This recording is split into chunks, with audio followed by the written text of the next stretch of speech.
Hi, Mel. How you doing? All right. Let's go and take a look at the new ad. I've got the new ad up right here. So I just want to, at this point, let me just get this into the window so we can, all right, that's perfect. Okay.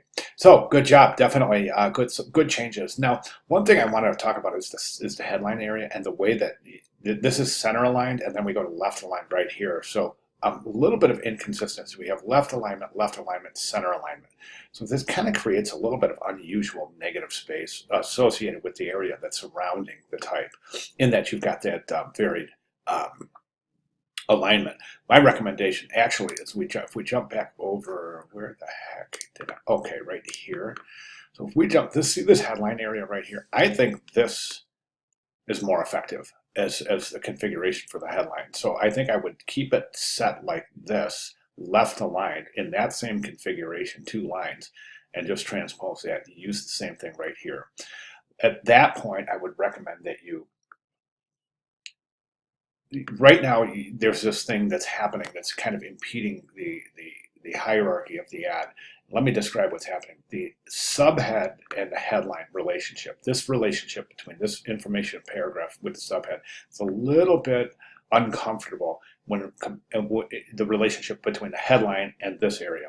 The reason I say that is because we got three lines right here, and then at this point right here, instead of moving down the composition like we're used to, typically we enter a composition here and we read down the page and to the right.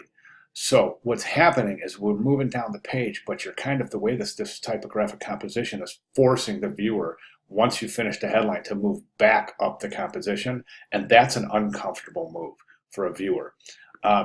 So we left align this two lines and then make sure that the subhead and the informational paragraph is below the horizontal baseline of the headline.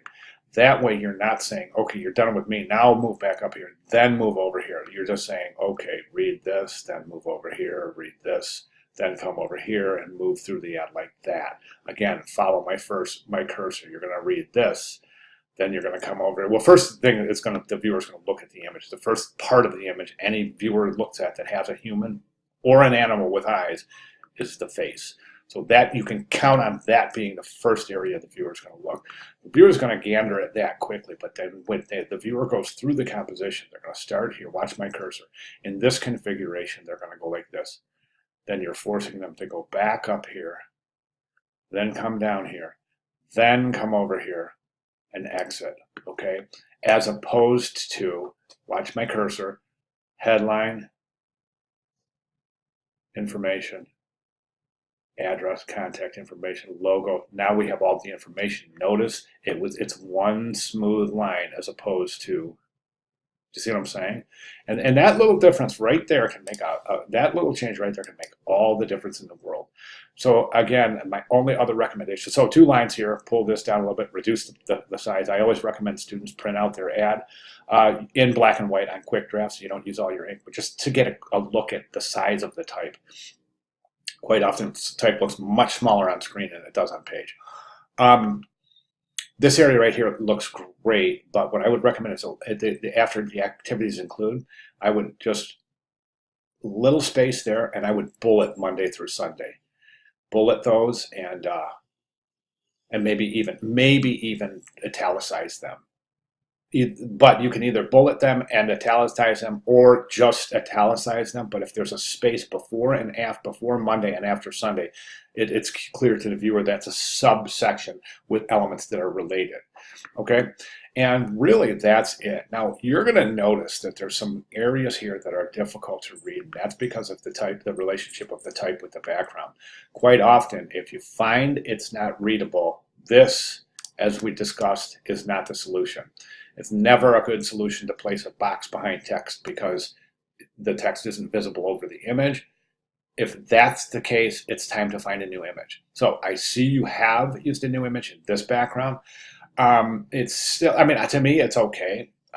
But if you want better readability, maybe find an image that is more suitable for text. But I don't think it's necessary. I think it's okay. I mean, viewers, when they're reading text over image, expect that it's not going to be, they're going to have to take a closer look. Plus, to be honest with you, it's a little bit of a technique that we sometimes use to keep the viewer in the composition. So I think this is okay. I think that there's areas that are, when the type is over the image where you just go, that doesn't work because you can't read it. This works, you can read it. It's kind of forcing the viewer to take a little bit of a closer look, so I'm okay with it. But if you want to change the image, please feel free. Other than that, I think you're fantastic. So just those little typographic changes, to me, I think are going to make all the difference in the world. All right, thanks, Belle. Great job. Good job working forward on this. If you want to run anything by me, please do so. I mean, I'm here, so by now, I'm a click away, and I'm really, really fast at getting back to you guys. So that said, please, definitely, any changes you want to make, just go ahead and run it by me. All right, great job. Thank you.